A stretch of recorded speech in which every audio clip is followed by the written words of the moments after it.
آپ جانتے ہیں قرآن مجید میں اللہ تعالیٰ بہت ساری اگزامپلس دیتے ہیں، بہت ساری مثالوں سے باتیں سمجھاتے ہیں. ریزن یہ ہے کہ ہمیں مثال سے بات بہت اچھی سمجھ آتی ہے. جیسے حضرت ابراہیم کو ایک تجربے سے سمجھ آئی، وہ حضرت عزیر کو بھی ایک ایگزامپل سے سمجھ آئی. تو اللہ تعالیٰ ہمیں بھی ایگزامپل سے سمجھا رہے ہیں کہ جب تم کچھ خرچ کرتے ہو نا، تو اس کی مثال ایسے ہے جیسے کہ ایک گندم کا پودا، اور اس کے ایک بیج سے 7 جو ہے وہ بالیں نکلتی ہیں، 7 اس کی اسپائکس بنتی ہیں، اور ہر ایک بال کے اوپر 100 دانہ ہوتا ہے. یعنی ایک بیج سے 700 گرینز بن گئے، 1 سے 700. تو جس طرح سے ہم گندم کو بڑھا کے اتنا پھیلا دیتے ہیں ایک دانے سے کئی گنا، اسی طرح اللہ کی راہ میں خرچ کیے ہوئے مال کے ساتھ بھی ہوتا ہے. وہ بھی اللہ تعالیٰ بڑھا دیتے ہیں. واللہ یضاعف لمن یشاء، اور صرف 1 سے 700 تک نہیں، اور جس کے لیے اللہ تعالیٰ جتنا چاہتے ہیں اور بھی زیادہ بڑھا دیتے ہیں. کیسے بڑھتا ہے؟ یہ بڑھتا ہے انسان کی نیت سے، کہ وہ کس نیت سے، کس مشکل سے اور کس کے لیے کر رہا ہے. اگر تو شاباش واہ واہ لینی ہے اور بینرز لگوانے ہیں اور تالیاں بجوانی ہے، تو پھر وہی ملے گا جس کے لیے خرچ کیا. لیکن اگر اللہ کی رضا کے لیے خرچ کرنا ہے تو اس کے لیے پھر اپنی نیت کو خالص کرنا ہوگا. پھر کبھی چھپے خرچ کرنا ہوگا، کبھی ظاہر خرچ کرنا ہوگا. پھر تو انسان کی عادت ہوگی نا کہ وہ اللہ کی راہ میں خرچ کرتا ہے. اور اللہ کی راہ میں خرچ کرنے سے مراد کیا ہے؟ کہ اللہ کے دین کو پھیلانے کے کاموں میں خرچ کرنا. اور اس میں ہنڈریڈس آف کام ہے جو کہ آپ گن سکتے ہیں. اس کے اندر تعلیم میں قرآن بھی آتا ہے، تعلیم دین بھی آتا ہے، اس کے اندر جہاد کرنے والے لوگ بھی آتے ہیں، اس میں اچھی کتابیں پڑھنا بھی ہے. اور آج کے دور میں دیکھا جائے تو اچھے اچھے چینلز بنانا، ان کے ذریعے اللہ تعالیٰ کا پیغام پہنچانا، اور بھی جو جو طریقے آپ سوچ سکتے ہیں، دین کو فروغ دینا، دین کو فلورش کرنے کے کام. اور پھر اللہ کی راہ میں خرچ کرنے میں غریب اور مسکین کا ساتھ دینا بھی آتا ہے، ان لوگوں پر خرچ کرنا بھی آتا ہے. ٹھیک ہے، انفاق میں وہ بھی آتا ہے، اور فی سبیل اللہ میں دین کے کام آ جاتے ہیں. تو یہ سب کچھ کرو، لیکن ایک چیز کی احتیاط کرنا. ایسا نہ ہو کہ جب اللہ کی راہ میں خرچ کرو تو اس کے بعد کسی کو تکلیف دو، کہ کل کو اگر کوئی تمہارے کام نہ آئے تو تم کو دیکھو اس وقت میں نے تمہارا یہ کام کیا تھا نا، تو اب تم میرا یہ کام بھی نہیں کر سکتے. اللہ تعالیٰ کہتے ہیں ایسا نہ کرنا، نہ تکلیف دینا اور نہ ہی احسان جتانا، کیونکہ اس سے بہتر ہے کہ تم نیکی نہ کرو، تم کسی کے اوپر خرچ نہ کرو. ٹھیک ہے، کیونکہ جو لیتا ہے نا وہ بہت امبیرس فیل کرتا ہے اگر کسی کو بتایا جائے کہ میں نے اس کو یہ چیز لے کر دی ہے، اور خاص طور پہ جب کوئی مشکل میں ہو اور آپ اس کا ساتھ دیں. اور پھر جتانا، اس سے تو نیکی بالکل ضائع ہو جاتی ہے. اور کس سے خرچ کیا ہوا ضائع ہو جاتا ہے؟ وہ ہے ریا، لوگوں کو دکھانے کے لیے خرچ کرنا. اور دکھاوا جو ہے وہ تو اخلاص کی موت ہے. مطلب اخلاص یعنی اللہ کی راہ میں خرچ کرنا اور دکھاوا بالکل اپوزٹ چیزیں ہیں. پھر اللہ تعالیٰ یہاں ایک اور مثال بیان کرتے ہیں اور کہتے ہیں کہ کیا تم نے دیکھا ہے کسی کو کہ جو خرچ کرنے والا ایسا ہے کہ جو اللہ کی رضا کے لیے خرچ کرتا ہے؟ اس کی مثال یوں ہے جیسے کہ ایک باغ ہے، اس کے اندر نہریں بہتی ہیں اور وہ ہر سال اپنا ڈبل ڈبل پھل دیتا ہے. دوسری طرف وہ ہے جو کہ ایک چٹیل میدان کے اوپر کچھ اگ جاتا ہے، جیسے ہی پانی آتا ہے تو وہ ساری کی ساری جو مٹی جمی تھی وہ نکل کے چلی جاتی ہے. تو ریاکار کی مثال ایسی ہے جیسے کہ چٹیل زمین پہ کچھ اگا دے، اور مومن کی اخلاص نیت سے خرچ کرنے والے کی مثال ایسی ہے جو کہ بہت اچھی زمین پر بہت اچھی مٹی لے کر اور بہت اچھے جو ہے وہ کراپس اگائے. پھر آگے اللہ تعالیٰ فرماتے ہیں کہ اے لوگوں جو ایمان لائے ہو، تم لوگ کبھی بھی خبائث برے کاموں کے پیچھے نہ جانا. اللہ کی راہ میں خرچ کرنا اور کبھی بھی برے کو اچھے کو مکس نہ کرنا، جیسے کہ حلال اور حرام کام کو، حلال اور حرام پیسے کو مکس نہ کیا جائے.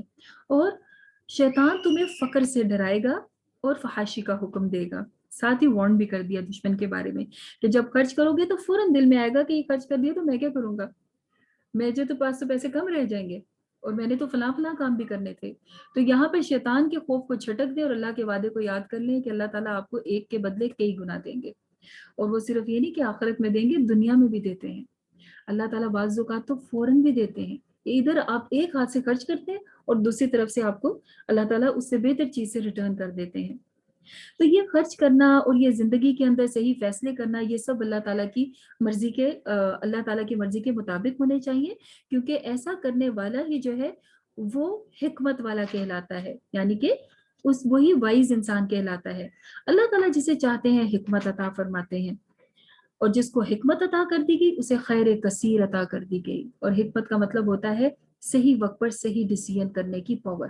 یہ ہر کسی میں نہیں ہوتی. یہ کسے ملتی ہے؟ دیکھیں ایک تو صدقہ و خیرات کرنے سے بھی مل رہی ہے، مومنین کو بھی مل رہی ہے، اور جسے اللہ چاہتا ہے. اس لیے دعا کرنی چاہیے کہ اللہ ہمیں بھی یہ حکمت عطا فرمائیے تاکہ ہم زندگی کے ہر لمحے کو یوزفل بنائیں اور مفید زندگی گزار کے اللہ تعالیٰ کے پاس جائیں.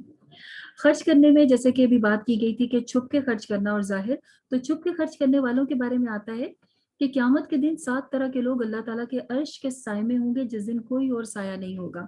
سب لوگ گرمی میں اور اپنے پسینے میں ڈوبے ہوئے ہوں گے.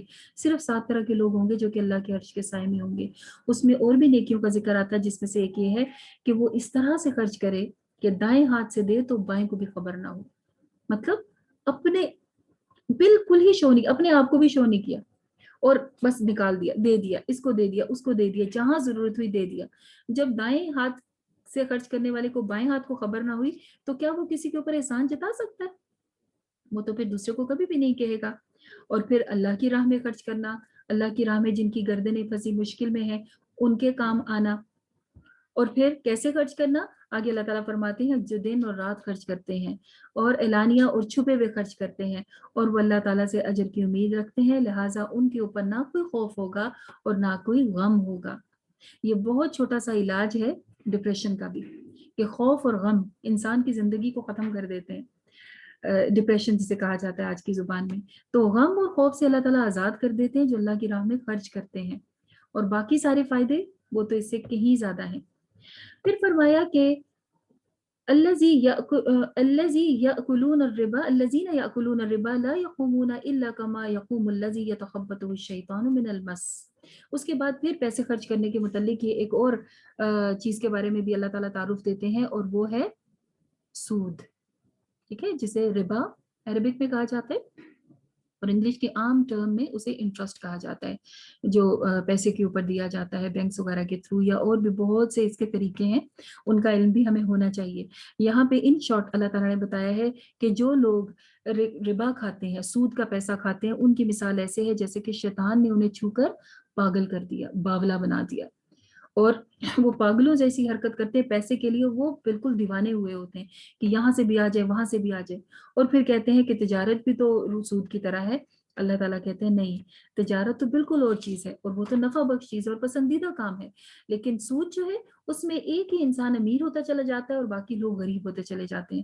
اور بھی اس کی بہت ساری قباحتیں ہیں جس کی وجہ سے اللہ تعالیٰ نے منع کیا. اور سب سے ڈرا دینے والی آیت یہ ہے کہ اللہ تعالیٰ فرماتے ہیں کہ جو سود کا لین دین کرتے ہیں اور اس سے باز نہیں آتے، وہ اللہ اور اس کے رسول کے ساتھ جنگ کے لیے تیار ہو جائیں. یہ بہت زیادہ بڑا چیلنج ہے جو اللہ تعالیٰ نے دیا سود کا کاروبار کرنے والوں کو. اللہ تعالیٰ ہم سب کو محفوظ رکھے اس سے، اور کوشش کر کے علم حاصل کرنا چاہیے اس کے بارے میں، کیونکہ اب تو سود کی ایسی ایسی قسمیں آ چکی ہوئی ہیں کہ ہم لوگوں کو پتہ بھی نہیں چلتا. بہت سارے پرائز بانڈز اور بہت سارے انعامات کے جھانسے میں لا کر لوگوں کو سود میں پھنسا دیا جاتا ہے. تو اللہ تعالیٰ ہمیں محفوظ رکھے.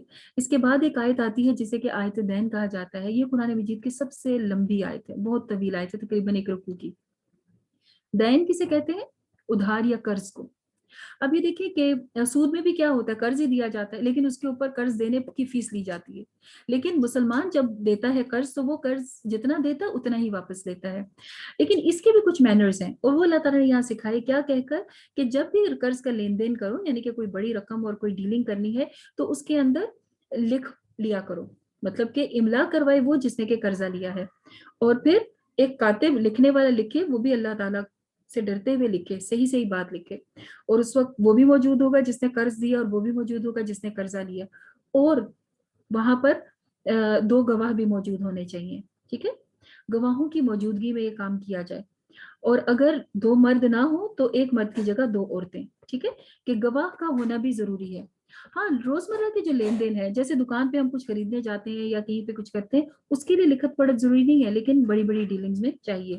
اور جس طرح کاروباری لین دین ہوتا ہے یا کوئی ایسی بڑی رقم کہ جو آپ کو واپس وصول کرنی ہے، تو اس میں بہت سارے لڑائی جھگڑوں سے بچا جا سکتا ہے اگر انسان اس کے اوپر عمل کرے.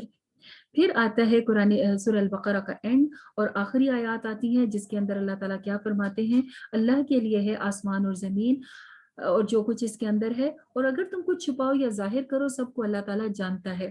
اور پھر یحاسبکم بہ اللہ، اور اللہ تعالیٰ اس کا حساب بھی لے گا. ایسا نہیں ہے کہ جو ہم دکھا کے کرتے ہیں اللہ تعالیٰ اس کا پوچھیں گے، جو ہم نے چھپ کے کیا وہ کسی کو پتہ ہی نہیں چلے گا.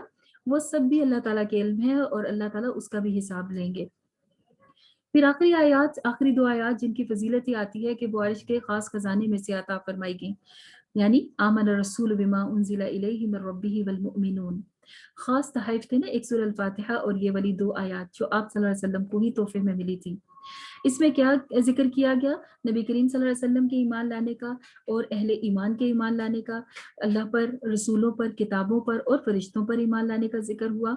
اور پھر اس کے بعد یہ کہ جو اللہ کے بندے ہیں وہ جب سنتے ہیں تو کہتے ہیں ہم نے سنا اور ہم نے اطاعت کی۔ پھر اللہ تعالیٰ فرماتے ہیں کہ اللہ تعالیٰ کسی نفس پر اس کے وسعت سے زیادہ بوجھ نہیں ڈالتے، جتنا کوئی بوجھ اٹھا سکتا ہے اتنا ہی ڈالتے ہیں، لیکن یہ دعا بھی کرتے رہیں کہ یا اللہ ہمارا مواخذہ نہ کرنا، ہمیں نہ پکڑنا اگر ہم کچھ بھول جائیں یا ہم سے کوئی غلطی ہو جائے، اور یا اللہ ہم پہ وہ بوجھ نہ ڈالنا کہ جو ہم اٹھانے کی طاقت نہیں رکھتے ہیں۔ اور پھر یہ کہ یا رب ہمیں معاف کر دینا، ہم سے نرمی کرنا اور ہم پہ رحم فرمانا، اور ہمارا دوست، ہمارا مولا ہو جا کافروں کے مقابلے میں۔ ان آیات کے بارے میں یہ بھی آتا ہے کہ یہ آیات جو رات کو پڑھ لے تو وہ ساری رات اس کی حفاظت کے لیے کافی ہو جاتی ہیں۔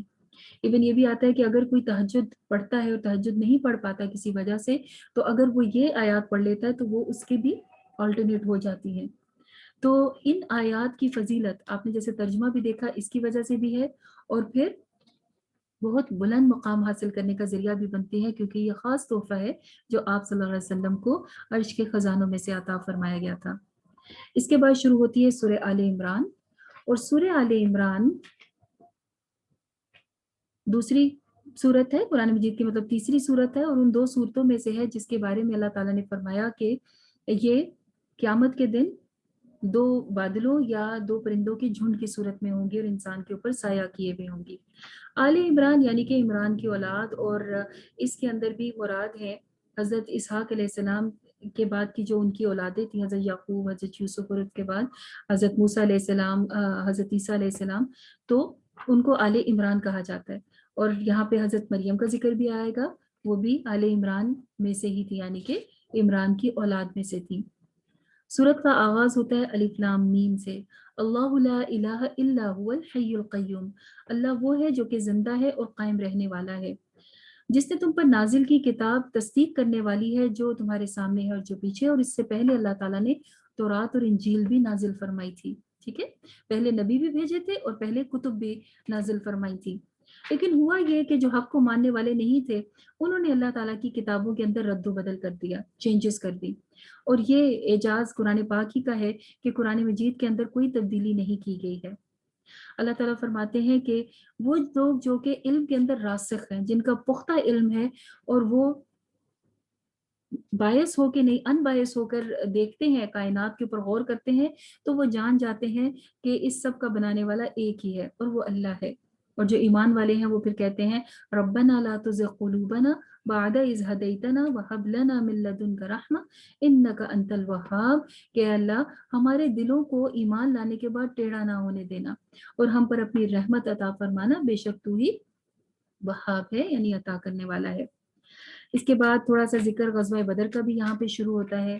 پھر اللہ تعالیٰ فرماتے ہیں کہ انسان کے لیے دنیا کے اندر بہت ساری اٹریکشنز بنائی گئی ہیں ٹیسٹ کے طور پہ، جیسے کہ خواہشات کی پیروی کرنا، اسی طرح سے خواتین اور بیٹے اور مال و اسباب کے ڈھیر، اور سونا اور چاندی اور گھوڑے نشان زدہ یعنی کہ قیمتی گھوڑے، اور مویشی اور کھیت، بڑے بڑے کھیت اور کھلیان، یہ سب کچھ آزمائش کے لیے بنائے گئے ہیں۔ لیکن یہ کیا ہے؟ یہ متاع الحیات الدنیا، یہ دنیا کا بہت چھوٹا سامان ہے، اور جو اللہ کے تعالیٰ کے پاس ہے وہ ہمیشہ رہنے والا اور اس سے بہت زیادہ ہے۔ تو کیا ہے؟ ان چیزوں کے ٹریپ میں نہیں آنا، یہ ساری چیزیں اسی طرح استعمال کریں جیسے کہ صرف استعمال کرنے کے لیے کی جاتی ہیں، ان کو اپنے دل میں جگہ نہ دی جائے، ورنہ کیا ہوتا ہے انسان پھر دنیا ہی کا ہو کے رہ جاتا ہے اور آخرت کو بھول جاتا ہے اور اللہ سے دور ہونے لگتا ہے۔ پھر اس کے بعد اللہ تعالیٰ اپنے نیک بندوں کا ذکر فرماتے ہیں جو کہ صبر کرنے والے، سچ بولنے والے ہیں، ہمیشہ اطاعت کرنے والے ہیں، اللہ کی راہ میں خرچ کرنے والے ہیں، اور سحری کے وقت استغفار کرتے ہیں۔ آج کل رمضان ہے تو اس کے مد نظر ہمیں سحری کے وقت کو ضرور اویل کرنا چاہیے استغفار پڑھنے کے لیے، ٹھیک ہے، کیونکہ سب لوگ ہی اٹھتے ہیں، تو اس وقت پہ جب اٹھیں تو اپنی زبان پر استغفار کو جاری رکھیں، کیونکہ اللہ تعالیٰ نے یہاں اہل ایمان کی اس کوالٹی کا بھی ذکر فرمایا ہے۔ پھر آتا ہے ان الدین عند اللہ الاسلام، اللہ تعالیٰ نے ایک ہی دین کو چوز کیا ہے اور وہ ہے اسلام، ٹھیک ہے. اور پہلے بھی اسلام تھا اور اب بھی ہمارے لیے بھی جو دین چنا گیا ہے اس کا نام اسلام ہے. پچھلے لوگوں نے جیسے کہ بنی اسرائیل کے بارے میں ہم نے پڑھا کہ ان لوگوں نے اسلام کو بدل دیا، اپنی کتابوں کو بدل دیا، اپنی انبیاء کو قتل کر دیا، اور اپنے گناہوں کی وجہ سے یہ کہتے تھے کہ بس تھوڑے دن اللہ تعالیٰ ہمیں آگ میں ڈالیں گے، اس کے بعد ہم جنت میں چلے جائیں گے. تو اللہ تعالیٰ پوچھتے ہیں یہ وعدہ تم سے کس نے کیا ہے؟ اللہ تعالیٰ کا وعدہ تو اہل ایمان سے ہے، جن کا ذکر یہاں پہ بتایا جا رہا ہے کہ وہ کیسے کیسے کام کرتے ہیں. بلکہ تم کیا کہا کرو کہ اللہ ہی ہے جس کے لیے ہے ساری کی ساری بادشاہت، وہ جسے چاہتا ہے بادشاہت عطا فرماتا ہے، جسے چاہتا ہے ذلیل و خوار کر دیتا ہے، اور اسی کے ہاتھ میں خیر ہے. انک علی کل شیء قدیر، بے شک وہ ہر چیز پر قدرت رکھنے والا ہے. پھر اللہ تعالیٰ فرماتے ہیں قل ان کنتم تحبون اللہ فاتبعونی، اگر تم چاہتے ہو کہ اللہ تم سے محبت کرے، جیسے کل بھی ہم نے اشد حب للہ کی بات کی تھی، اگر تم چاہتے ہو کہ اللہ بھی تم سے محبت کرے تو کیا کرو؟ میری پیروی کرو، یعنی نبی کریم صلی اللہ علیہ وسلم کی سنتوں پر عمل، آپ کی اطاعت شروع کر دو. یحببکم اللہ، اللہ بھی تم سے محبت کرنے لگے گا اور تمہارے گناہوں کو معاف کر دے گا. اللہ اور اس کے رسول کی اطاعت کرو اور کافروں کے جیسے کام نہیں کرنا. پھر اس کے بعد اللہ تعالیٰ ذکر فرماتے ہیں حضرت مریم کی والدہ کا کہ جنہوں نے اللہ تعالیٰ سے دعا مانگی تھی کہ اللہ مجھے اولاد عطا فرما تو میں اس کو تیری راہ میں وقف کروں گی، اور جب اللہ تعالیٰ نے ان کو اولاد دی تو بیٹی عطا فرمائی. جب بیٹی دیکھی تو وہ کہنے لگی کہ یا اللہ اس کو میں کیسے وقف کروں گی، یہ تو بیٹی ہے. کیونکہ مسجدوں میں، خانقاہوں میں آپ کو پتہ ہے عبادت کے لیے تو لڑکے جایا کرتے ہیں. تو اللہ تعالیٰ نے فرمایا لیس الذکر کالانثیٰ، آپ نہیں جانتے کہ میں نے اس عورت سے جو کام لینا ہے وہ کوئی مرد نہیں کر سکتا. تو انہوں نے اللہ تعالیٰ کی راہ میں حضرت مریم کو ہی وقف کر دیا، اور ان کے لیے اس وقت کی جو مسجد تھی اس کے احاطے میں ایک روم جو ہے وہ الگ کر دیا گیا تاکہ وہ وہاں پر عبادت کیا کریں، جسے محراب کا لفظ آتا ہے. اور ان کی کفالت کرتے تھے ان کے خالو تھے جو کہ ان کی کفالت کیا کرتے تھے، یعنی کہ ان کا خیال رکھا کرتے تھے، اور وہ وہاں رہ کر اللہ تعالیٰ کی عبادت کرتی تھی. بچپن سے لے کے بڑی ہو گئی اور وہیں پہ عبادت کرتی رہیں.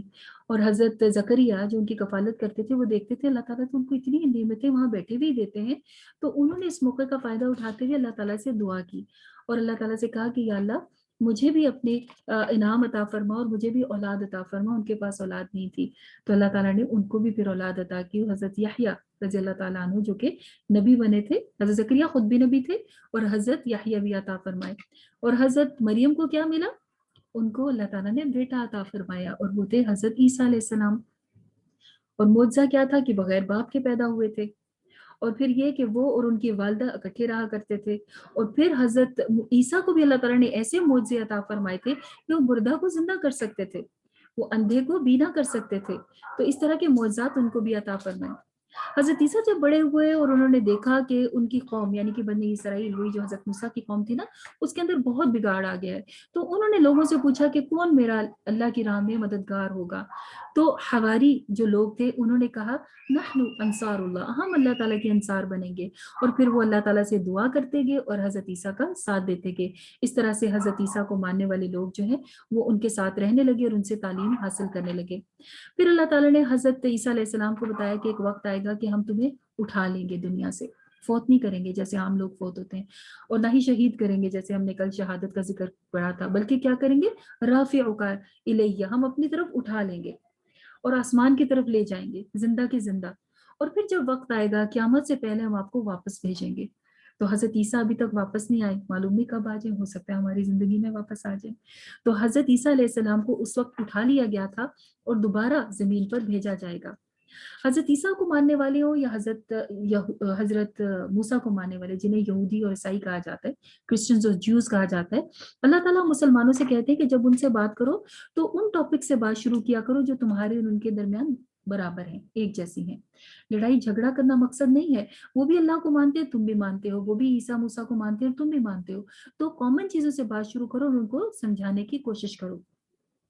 وہ لوگ کہتے تھے کہ ابراہیم یہودی یا عیسائی تھے، تو ان کو بتائیے حضرت ابراہیم تو حنیف مسلمہ تھے، یکسو مسلمان تھے، ان کے اندر تو کوئی شرک والی چیز ہی نہیں تھی، اور وہ تو یہود و نصارہ سے بہت پہلے آئے تھے.